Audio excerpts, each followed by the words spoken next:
ರಂಗಭೂಮಿ ಉಡುಪಿ ಸಂಸ್ಥೆಯ ವತಿಯಿಂದ ಎಂಜಿಎಂ ಕಾಲೇಜಿನ ನೂತನ ರವೀಂದ್ರ ಮಂಟಪದಲ್ಲಿ ಇದೇ ಡಿಸೆಂಬರ್ 21ರಿಂದ 28ರವರೆಗೆ ಆಯೋಜಿಸಿರುವ ಮಕ್ಕಳ ನಾಟಕೋತ್ಸವದಲ್ಲಿ ಆಯ್ದ 12 ಪ್ರೌಢಶಾಲೆಗಳ ವಿದ್ಯಾರ್ಥಿಗಳು 12 ನಾಟಕಗಳನ್ನು ಪ್ರದರ್ಶಿಸಲಿದ್ದಾರೆ ಎಂದು ರಂಗಭೂಮಿಯ ಪ್ರಧಾನ ಕಾರ್ಯದರ್ಶಿ ಪ್ರದೀಪ್ ಚಂದ್ರ ಕುತ್ಪಾಡಿ ತಿಳಿಸಿದ್ದಾರೆ. ಈ ಕುರಿತು ಸುದ್ದಿಗೋಷ್ಠಿಯಲ್ಲಿ ಮಾಹಿತಿ ನೀಡಿದ ಅವರು, ಯುವ ಜನರು ಮತ್ತು ಮಕ್ಕಳಲ್ಲಿ ರಂಗಭೂಮಿಯ ಕುರಿತು ಅರಿವು ಮೂಡಿಸಿ ಆಸಕ್ತಿಯನ್ನು ಬೆಳೆಸುವ ನಿಟ್ಟಿನಲ್ಲಿ ಉಡುಪಿಯ ಆಯ್ದ 12 ಪ್ರೌಢಶಾಲೆಗಳಲ್ಲಿ ರಂಗಭೂಮಿ ರಂಗ ಶಿಕ್ಷಣ ಎಂಬ ರಂಗ ತರಬೇತಿ ಮತ್ತು ನಾಟಕ ನಿರ್ಮಾಣ ತರಗತಿಗಳನ್ನು ನಡೆಸಲಾಗುತ್ತಿದೆ. ಡಿಸೆಂಬರ್ 21ರಂದು ಬೆಳಗ್ಗೆ 9:45ಕ್ಕೆ ಶಾಸಕ ಯಶ್ಪಾಲ್ ಸುವರ್ಣ ನಾಟಕೋತ್ಸವವನ್ನು ಉದ್ಘಾಟಿಸಲಿದ್ದಾರೆ. ರಂಗಭೂಮಿ ಉಡುಪಿ ಅಧ್ಯಕ್ಷ ಡಾಕ್ಟರ್ ತಲ್ಲೂರು ಶಿವರಾಮ ಶೆಟ್ಟಿ ಅಧ್ಯಕ್ಷತೆ ವಹಿಸಲಿದ್ದಾರೆ ಎಂದರು. ಇನ್ನು ಈ ಸುದ್ದಿಗೋಷ್ಠಿಯಲ್ಲಿ ರಂಗಭೂಮಿ ಉಡುಪಿ ಅಧ್ಯಕ್ಷ ಡಾಕ್ಟರ್ ತಲ್ಲೂರು ಶಿವರಾಮ ಶೆಟ್ಟಿ ಉಪಸ್ಥಿತರಿದ್ದರು.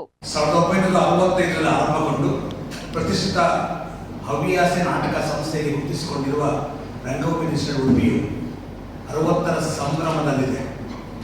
ನಾಟಕ ನಿರ್ಮಾಣ ಮತ್ತು ಪ್ರದರ್ಶನ, ನಾಟಕ ಸ್ಪರ್ಧೆಗಳ ಆಯೋಜನೆ, ರಂಗ ಕಾರ್ಯಾಗಾರ, ರಂಗ ಸನ್ಮಾನ, ಮಕ್ಕಳ ಶಿಬಿರ, ವಿಚಾರ ಸಂಕಿರಣ, ಪುಸ್ತಕ ಬಿಡುಗಡೆ, ಕಾವ್ಯ ಗಾಯನ, ಬೀದಿ ನಾಟಕ, ಕಲಾತ್ಮಕ ಚಲನಚಿತ್ರ ಪ್ರದರ್ಶನ ಹೀಗೆ ಹಲವಾರು ವೈವಿಧ್ಯಮಯ ಕಾರ್ಯಕ್ರಮಗಳ ಮಾಡ್ತಾ ಉಡುಪಿಯ ಸಾಂಸ್ಕೃತಿಕ ಲೋಕಕ್ಕೆ ತನ್ನದೇ ಆದ ಕೊಡುಗೆಯನ್ನು ಕೊಟ್ಟಿದೆ.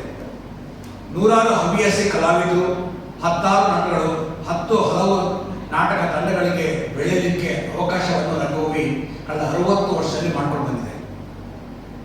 ನಾಟಕವನ್ನು ನೋಡಿ ಆಸ್ವಾದಿಸುವಂತ ಪ್ರಜ್ಞಾವಂತ ಪ್ರೇಕ್ಷಕರನ್ನ ಉಡುಪಿಯಲ್ಲಿ ನಿರ್ಮಾಣ ಆಗಲಿಕ್ಕೆ ರಂಗಭೂಮಿ ತನ್ನದೇ ಆದ ಕೊಡುಗೆಯನ್ನು ನೀಡಿದೆ. ಈ 60ರ ಸಂಭ್ರಮದಲ್ಲಿ ಒಂದು ಅರ್ಥಪೂರ್ಣವಾಗಿ ಆಚರಣೆ ಮಾಡಬೇಕು ಅಂತ ಕೆಲವು ಯೋಜನೆಗಳನ್ನು ಹಾಕಿಕೊಂಡಿತ್ತು. ಯುವ ಜನರು ಮಕ್ಕಳಲ್ಲಿ ರಂಗಭೂಮಿ ಬಗ್ಗೆ ಅರಿವು ಮೂಡಿಸಿ ಆಸಕ್ತಿಯನ್ನು ಬೆಳೆಸುವ ನಿಟ್ಟಿನಲ್ಲಿ ಈಗ ನಾವು ಕೆಲಸ ಮಾಡೋದೊಂದು ಉದ್ದೇಶ ಮಾಡಿಕೊಂಡಿದ್ದೇವೆ. ಇದರ ಮೊದಲ ಹೆಜ್ಜೆಯಾಗಿ ಉಡುಪಿಯ ಆಯ್ದ 12 ಪ್ರೌಢಶಾಲೆಗಳಲ್ಲಿ ರಂಗಭೂಮಿ ರಂಗ ಶಿಕ್ಷಣ ಎಂಬ ರಂಗ ತರಬೇತಿ ಮತ್ತು ನಾಟಕ ನಿರ್ಮಾಣ ನಡೆಯುತ್ತಿದೆ.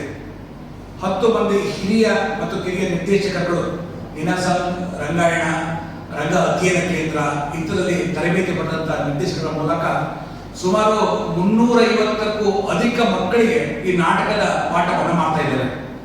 ಈ ನಾಟಕಗಳನ್ನು ಆಯಾ ಶಾಲೆಯ ವಾರ್ಷಿಕೋತ್ಸವ ಪ್ರದರ್ಶನ ಆಗಿದೆ, ಕೆಲವು ಕಡೆ ಇನ್ನು ಆಗ್ಲಿಕ್ಕಿದೆ.